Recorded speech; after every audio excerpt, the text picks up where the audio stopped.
نه نه داسې نه. ولې؟ هغه تپوس وکړو دا لاس یو امانت دی. هغې روغ غوندې ووی د چا؟ یو ځل بیا تپوس وشو دا لاس د هغه چا امانت دی څوک چې د لاس نیولو دپاره په رڼا ورځ او په اوچتو سترګو او په اوچت سر په ډېره مړانه دې دروازې ته راشي. هغې په دې خبره کې ورته ټوله لار وښودله او هغه ورته په کلکه ووی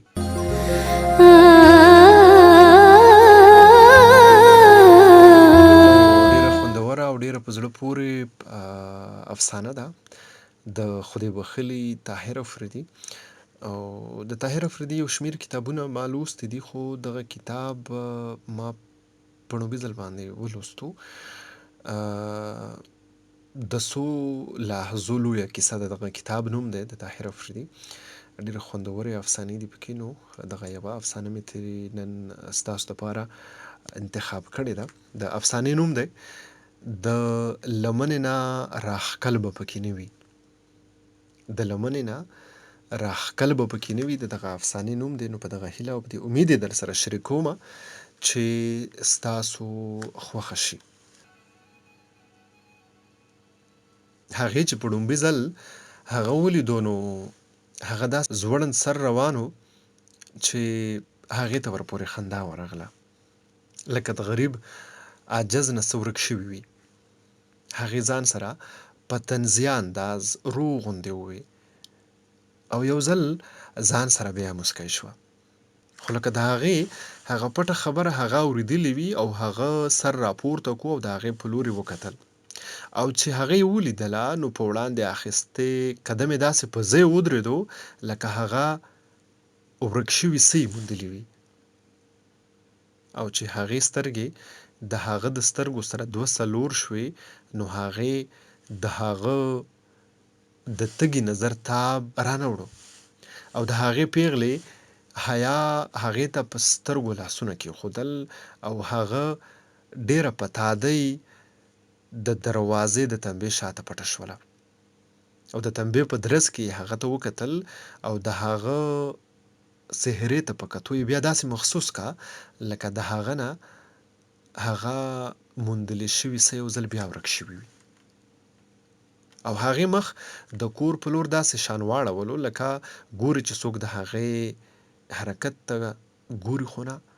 او چې تسلي یې وشوه نو یو ځل بیا یې د هغه په لور وکتل او دا ځل ورته داسې ښکاره شوه لکه هغه د ستړي سفر یو لاروي وي او دا ساعت ډېر تندې اخیستی وي لکه هغه ډېر تږي وي او بیا دغه لاروی به هره ورځ په دغه لار راتلو او هغه به ورته هره ورځ په دغه دروازه کې منتظره خو بې نیازه شان ولاړه وه لکه څه خاص مطلب مقصد یې نه وي او دلته د خپل کور دروازې درشل سره هسې ولاړه وي او چې هغه به په دې لاره دې ځای ته راغلو نو د هغه قدمونه به راایسار شول او په سترګو کې به یې وکتل او دغه شان به د دیدن ځل وهلې تنده په یو نظر په لیدو هم ماته شوه او سمدستي به سوا هم شوله او اوس چې به هغه په دې لاره راتلو نو قدمونه به یې د هغې د کور په دروازه کې ستړي شو پښې به یې لکه خوندي شوې او سترګو نه به یې رپېدل هیر شو.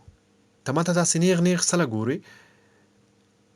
یوه ورځ چې د هغه نه وړاندې تلل او سترګو نه یې ضم هیر شو نو هغې په لومړي ځل د خبرو کاڼی مات کړو او ورته یې خوږه شان خبره په ترخه لهجه کې وکړه.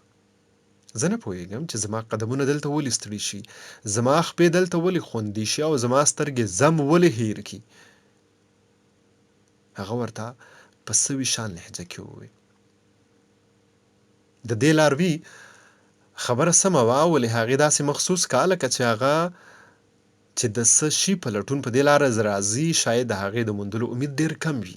هغه به راغلو او د هغې د کور د دروازې سره به یې قدمونه ستړي او پښې به یې خوندي شوې او د سترګو نه به یې ضم هیر شو خو بل خوا هغې هم داسې محسوسوله لکه هغه په خپله هم د دې لاروي د راتلو پورې دومره بې قراره وي چې د خپل کور دیوالونه ورته د زندان دیوالونه ښکاري او چې هغه به په دې لار راغلو نو یو ساعت له به د زندان دروازه بیرته شوله او د دغه زندان دیوالونه به پرېوتل او هغه به لږ ساعت دپاره د ډېرې ناقرارۍ د لمحو د ځنځیرونو نه ازاده شوله او د دیدن دغه سلسله به تر هغه وخته پورې همدغه شان جاري وه تر څو به چې د ملاقات وخت سر ته نه ورسېدلی او تر څو به چې هغه هلته د هغه مخې ته ولاړه وه. اوس هغه به د هغه په داسې نیغ کتلو خو هغه شان شرمېدله او نه به د دروازې د تنبیې شاته پټېدله. اوس به چې هغه راغلو او هغې ته به یې نیغ وکتل نو هغه به ورته موسکی شوه او ګیر چاپېره به سپرلی خور شو او ګلونه به خوشبویۍ وشیندلې. د هغې نرۍ موسکا، د سرو ګلونو نرۍ پستې پاڼې، د هغې وړې خبرې د رباب په تارونو چیړلې شوې خوږې سندرې.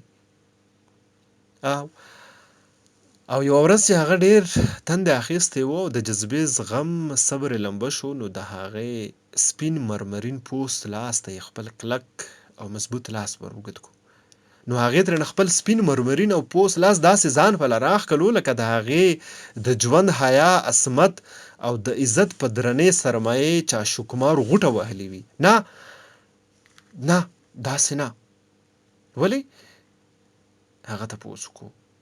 دا لاس یو امانت دی. هغې روغوندې ووی. د چا؟ یو ځل بیا تپوس وشو. دا لاس د هغه چا امانت دی څوک چې دې لاس نیولو دپاره په رڼا ورځ او په اوچتو سترګو او په اوچت سر په ډېره مړانه دې دروازې ته راشي. هغې په دې خبرو کې ورته ټوله لار وښودله او هغه ورته په کلکه ووی. نو بیا به زه په اوچتو سترګو او اوچت سر په رڼا ورځ او په فاتحانه انداز راځم او دغه سپین مرمرین او پوست ښایسته لاس به په خپلو لاسونو کې نیسم. ته زما انتظار کوه. او هغه هم په هغه ساعت خپله د پښتو د حیا ډکه کلکه وعده او فیصله واوروله او ډېر په تادۍ په چاخو قدمونو په خپله لار لاړو. او هغه یو ډېر ساعت هلته د دروازې د تنبیې پورې ولاړه وه او د هغه چاخو قدمونو ته یې کتل. او بیا یې یوه سویلي سره روغوندې ووی، زه خو به ستا انتظار کوم، ولې ته چې ډېر ناوخته نه کړې. او بیا به هره ورځ هغه په دروازه کې ولاړه وه او د هغه لار به یې څارله. خو موده اورېدله او وخت په خپلو قدمونو وړاندې روان و. او بیا هغه چې د واده د ټولې ورځې د هنګامو نه ستړې ستومانه د نوي کور ته په سره ډولۍ کې راوستلې شوه او د ناویتوب په پالنګ د چا په انتظار په سرو ګلونو یوې سازه شوې کمره کې کېنولې شوه او ورته وویلې شو چې اوس به ستا د ارمانونو، خوبونو او د ژوند شریک ستا د بدن او روح شهزاده دلته تا سره خبرو ته راشي. او هغې داسې محسوس کړه لکه هغه به اوس راشي او د هغې سپین مرمرین پوست لاس به په خپلو کلکو مضبوطو لاسونو کې ونیسي. د دې خیال او تصور سره هغه د شرم حیا نه په خپل ځان کې داسې راټوله شوه لکه هغې نرم پوست او سپین لاس نیولو سره د مینې په نظر هم ورته کتلې وي. او هغې داسې محسوس کړه لکه د لوی اوږد د انتظار سلو وهلی کنګل یخ وجود ناڅاپه حرارت نیولی وي. د کوټې دروازه روغوندې بېرته شوه او یو څوک د هغې ساز شوي جوړ شوي سره ښایسته پالنګ ته رانږدې شو او راغو. او روغوندې د هغې تر څنګ د پالنګ په ځای کېناست و. مېلمنې ستړې مه شئ. په دې لنډ شان ستړي مه شي اورېدو د هغې په ټول وجود لکه میږي خواره شوي وي. دغه خو د بل چا دی، دا خو هغه نه دی. دا اواز او دا ستړي مه شي خو د چا بل چا دي. او دې احساس سره د هغې په لمبې وجود لکه پولۍ واوره ورېدلې وي. خو څه یې ونه ویل چې د نصیبونو تړون هم په دا ډول شوی و. او دا شان هغې دروازه کې به نه ودرېدله چې اوس هغه دروازه نه د هغې د پلارګنۍ د کور وه، نه دا د هغې پلارګنۍ کور و، او نه هغه د جذباتو لمبې پیغلتوب و، او نه د هغه د راتلو دغه لار وه. اوس هر څه بدل شوي وو.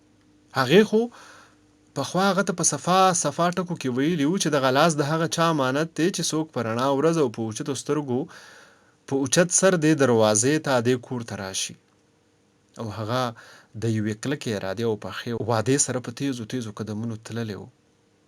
او تللو کې هغې ته د انتظار ویلي وو، خو د انتظار دغه موده دومره اوږده شوه چې نور انتظار ممکن نه و او هغه رانغلو.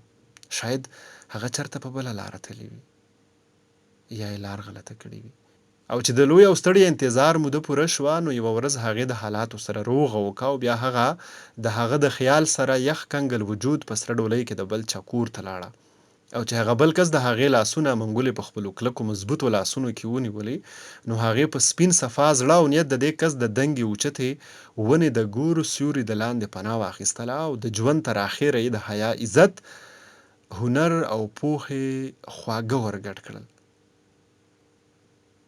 خو د هغه وړومبني کس یاد اوس هم ډېر زورور و، او بیا یو ورځ هغې داسې محسوس کړه لکه د هغې د وجود دننه نه داسې نرۍ مهین او فرښته صفت اواز راغلی وي، او چې د هغې د اواز ته غوږ کېښودو نو په هغې دغه اواز ډېر خوږ ولګېدو. دغه اواز د ړومبي ماشوم او بیا دویم دریم او دغه شان د هغې د تصور او د ماضي د یادونو مضبوطه کلا دې درې راغلو کچه تنکو ګلونو ماشومانې داسې ورانه کنډر کنډر کړه چې د هغې تصور او یاد هم ورسره دوړه کو. او بیا وخت داسې په مخه تېرېدو چې د هغې په مخ تندي نرۍ او څه ډېرې ګونځې په نرو پستو او سرو شونډې اوچ غټ کلک پتري او په تورو اوږدو زلفو کې تک سپین واورین رنګ ښکاره شو. نیا دی زه یو تپوس وکړم، د هغې تر ټولو ګرانې او د هغې د همزولې سهیلۍ په شان خوږې لیکلې لوستلې لمسۍ د هغې نه یوه ورځ ډېر په بې تکلفۍ خو په ادب تپوس وکړو. زما لورې زما خوږې سهیلۍ یو 20 تپوسونه خو وکړه. هغې ورته ډېر په مینه او شفقت وویل نیا دی ته اوس هم کله کله په څه سوچ کې چېرته داسې ډوبه لاړه شي لکه د ماضي په ایرو کې سپڼکي لټوې. زه تا نه تپوس کولی شم چې تا مینه کړې ده؟ د هغې ګرانه او د رازدارې سهیلۍ په شان خوږې لمسۍ چې د کالج نه راغله نو د کتابونو پنډې د هغې غېږه کې کېښودو او د هغې سره نږدې کېناستله او د هغې د ګرانې لمسۍ په دې تپوس داسې سر راپورته کړو لکه چا ورته د ډېر لرې نه غږ کړي وي، او هغې ته په دې کور کې په اول ځل دا احساس وشو چې وخت کا ډېر هم په وړاندې لاړ شي خو یادونه د خپل سفر په لاره سخافونه خامخا پرېږدي. هغې د خپلې لمسۍ په دې بې باکه تپوس او په دې جرت خپلې لمسۍ ته داسې وکتل لکه پیغلې لمسۍ ډېره ګستاخي کړې وي، خو اوس وخت هم بدله شوی و او د هغې لمسۍ د هغې یو ګرانه سهیلۍ هم وه او دې سره هغه د نوي دور یوه لیکلې لوستلې جینۍ هم وه. نو نیا دی دغه مینه په رښتیا سوځول کوي؟ د هغې د سهیلۍ په شان خوږې لمسۍ بیا تپوس وکړو او زما ګرانې لورې زما بچی او زما خوږې سهیلۍ ریښتونې مینه په رښتیا سوځول کوي، خو که مینه کوونکي په رښتیا او په جایزه مینه کلک ولاړ وي نو ورسره مینه کوونکي هغه بل کس تر هغې منګولې نشي ښکلولی تر څو چې هغه کس په رڼا ورځ د هغې تر دروازې په پورته سترګو او اوچت سر نه وي راغلی. نو زما خوږې مورې ته زما دپاره هغه ته هم دغه خبره وکړه چې هغه زما لاس د یو مېړني غوندې په کلکه او په سمه نیولو دپاره په اوچتو سترګو او لوړ سر دلته راشي. د هغې ګرانې خوږې لمسۍ د زړه خبره وکړه او که هغه په داسې شان دلته رانشي نو بیا هغې ترېنه تپوس وکړو نو بیا به زه هم ستا په شان د خپل حیا، عزت، عصمت سره د خپل پلار د پګړۍ د ولونو د عزت خیال ضرور ساتم. او هغې داسې محسوس کا لکه وخت په بیرته راغلی وي او دغه خبره هغې په خپله دغه کس په وړاندې یو ځل بیا کړې وي او هغې خپله ګرانه لمسۍ خوږه سهیلۍ غېږه کې ونیوله او د هغې سپین تندی یې ښکل کړو او د ډېرو دعاګانو سره یې ورته وویل هغه ته ووایه چې هډو نن یا سبا دلته کې راشي چې زه یې هم ووینم او پوهه یې کړم.